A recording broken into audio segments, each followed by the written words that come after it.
Hey guys, I just wanted to do a quick commentary video on my main farming spot in Fallout 76.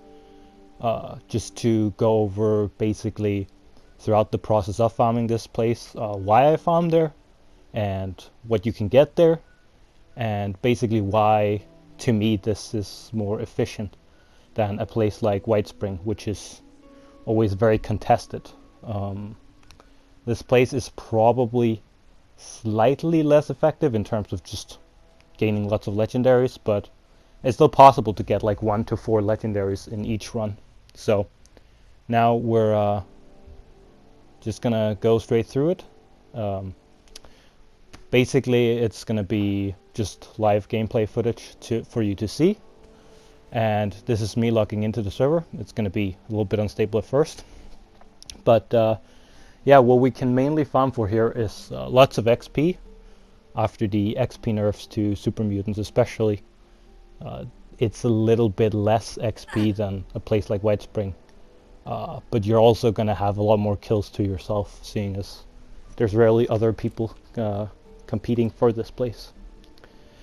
A really good thing about this place is, just like White Spring, the enemies here scale to your level. Like, locking in on the server, you can see the enemies are only level 10.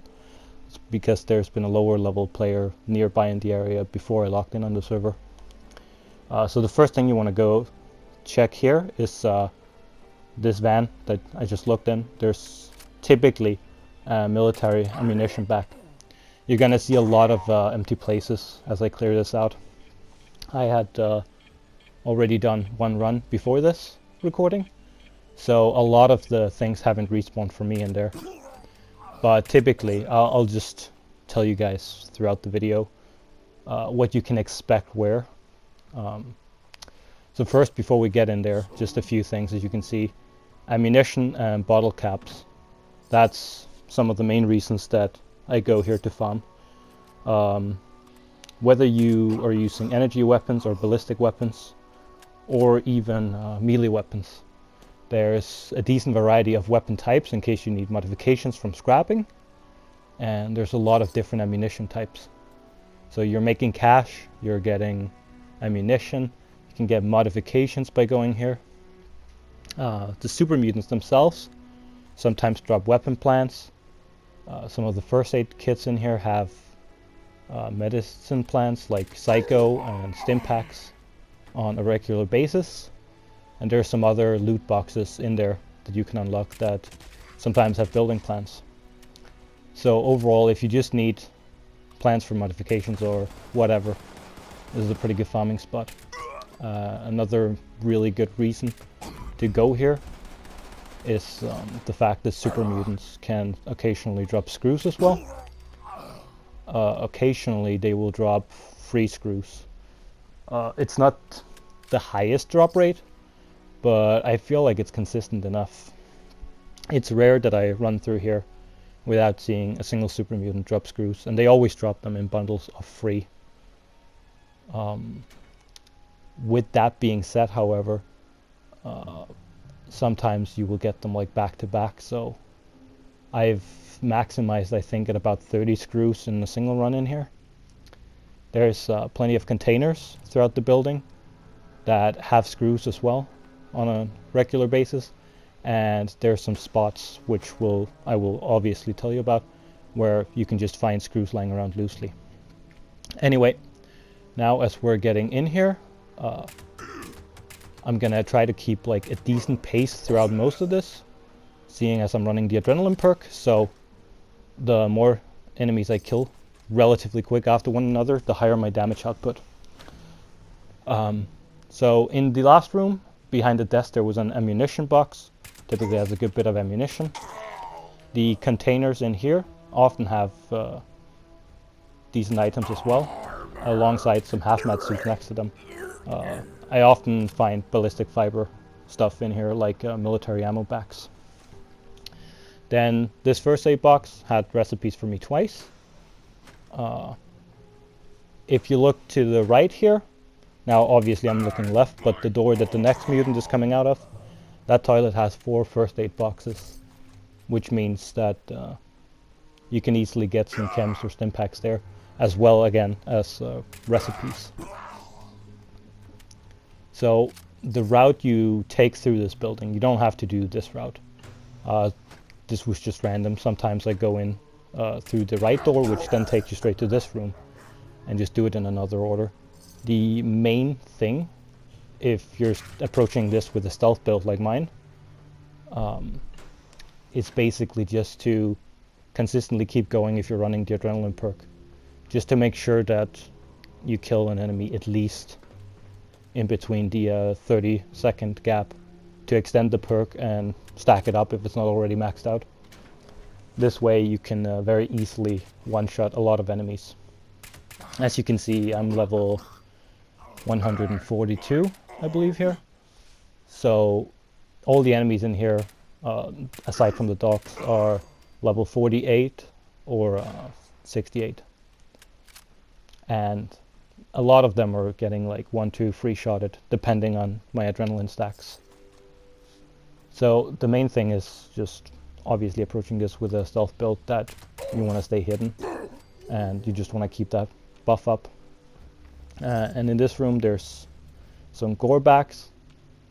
There's some in the back of it. You have some toolboxes as well, which can sometimes contain screws. If you go left as you enter this room, you can also just go up straight upstairs. And on the way up there, and as you get up there, there's some containers that again sometimes have stuff like ballistic fibers. And in this room, on one of the shelves, I'm just skipping that here, I believe. But here, like, if you turn left there where the dog was, often there's a cap stash as well. And then there's also just all the desks that can contain ammunition on a regular basis. And then in this room, as well as just downstairs in the room we came from, there's some chemistry benches. So if you are here for weapon mods, then just pick up all the weapons along the way. Doesn't matter if you get over encumbered, because you can just scrap them all here. Plenty of building materials, as well as the potential of gaining new mods.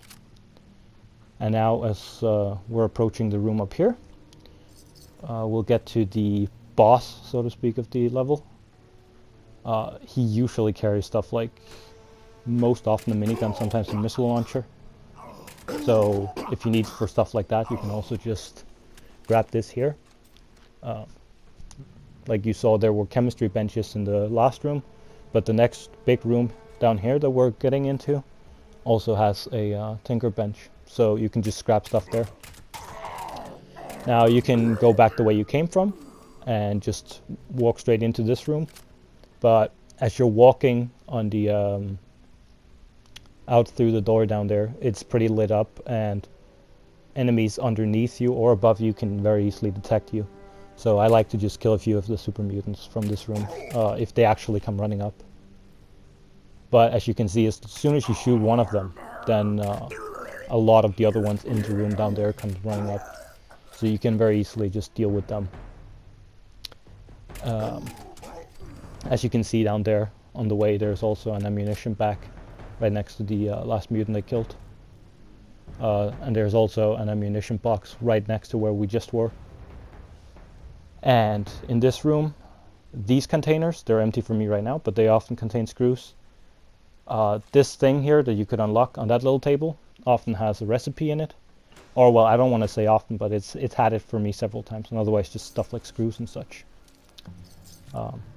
As you can see with the corpses here, another thing that you can very easily get is gunpowder. This run was pretty shallow when it came to explosives, but often you will find that a lot of the mutants drop one or more grenades. In a run like this, I mean, in a bad run you barely see anything, but in a good run you can get like 20-30 grenades in a single run. And right now I'm just taking some toxic goo. This stuff gives you 125 rats per drink, so the reason I grabbed it here was basically to set up my bloodied build for later, just so I can very easily and quickly radiate myself. It's also amazing to have those bottles if you just want to mutate.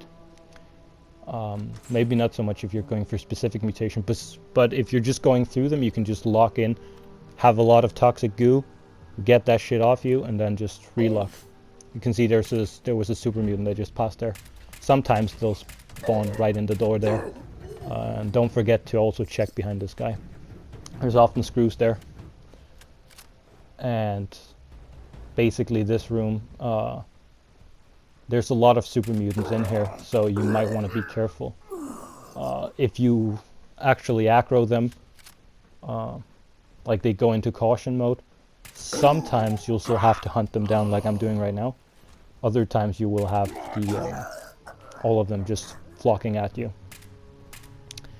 On that note, something that's pretty important to note, especially if you're going in here without a stealth build, which is very viable. Heard people say they went in here with their melee builds and just one or two shot at everything with ease. However, if you do that, then you can literally aggro the entire building. So once you're in the first few rooms, the enemies from the very back of the building will still come running for you. And it seems like some of the enemies in here, behind these sealed doors, are kind of glitch stuck. Or rather, that they glitch through the door, sorry. In a way where they can actually just somehow get through the door despite it being locked and then still attack you out there in the front of the factory or lab. So right now we're just again looting.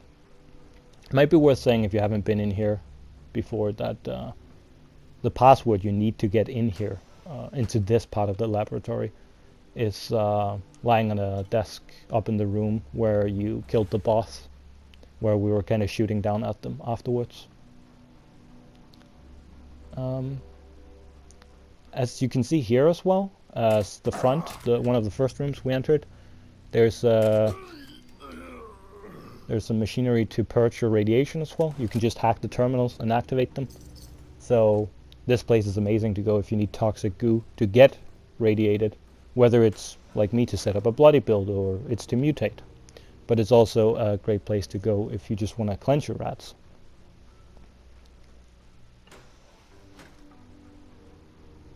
So this room here, you can, if you're carrying some of the grenades that you might have picked up along the run, you can also just, assuming the enemies downstairs are alive, just chuck grenades down through that hole. Typically kill 3+ mutants easily.